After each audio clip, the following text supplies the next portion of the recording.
시청자 여러분 안녕하십니까?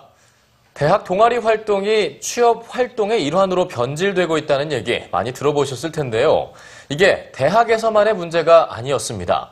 중고등학교, 심지어는 초등학교 동아리 활동 역시 비슷한 문제를 겪고 있습니다.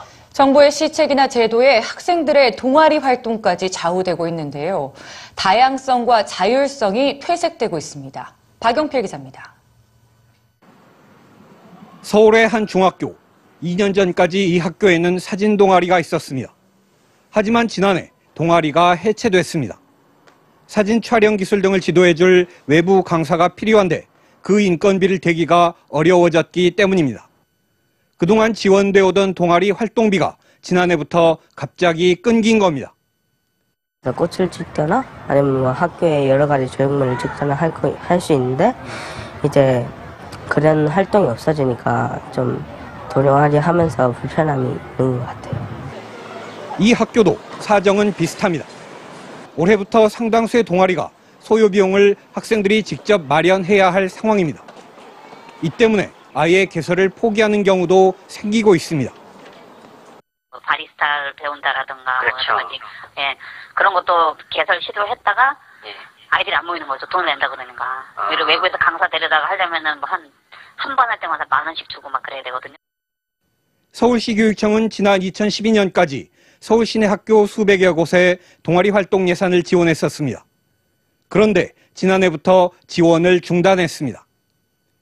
그리고는 대신 학교마다 예술 동아리 설치를 권장하는 정책을 내놨습니다.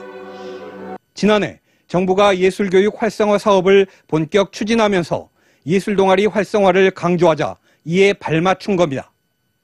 결국 지원이 끊긴 상황에서 학교들은 특정 예술 동아리에만 신경을 쓸 수밖에 없게 되고 이 때문에 다른 동아리들은 소요 비용을 마련하지 못해 활동 자체가 위축되거나 해체되는 경우까지 생기고 있는 겁니다.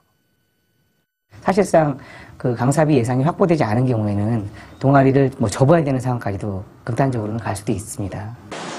문제는 이 때문에 동아리 활동이 더욱 양극화될 우려가 크다는 겁니다. 서울 지역 학교 동아리들의 활동 현황입니다. 문화예술 동아리와 학술 동아리 등은 참여 학생이 10,000여 명을 넘나들지만 진로 탐색이나 인문사회 등 다른 동아리들은 참여 인원이 수십 명에 불과합니다. 정부 시책에 따라 장려되는 동아리, 그리고 소위 대입 스펙용으로 인기가 높은 학술 동아리나 청소년 단체 위주로 동아리 활동이 이루어지고 있는 셈입니다. 결국 학생이 스스로 다양한 분야의 동아리를 만들어 활동한다는 자치 활동의 성격이 퇴색되고 있는 셈입니다.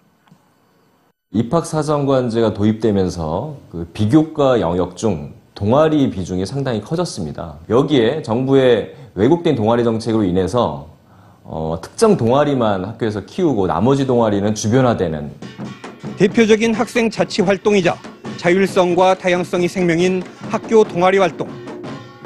정부의 시책에 끌려다니거나 입시의 수단으로 변질되는 것을 막기 위해서는 특정 분야가 아닌 학교 동아리 활동 전반에 대한 지원과 관심이 필요하다고 교사와 학생들은 말하고 있습니다. EBS 뉴스 박용필입니다.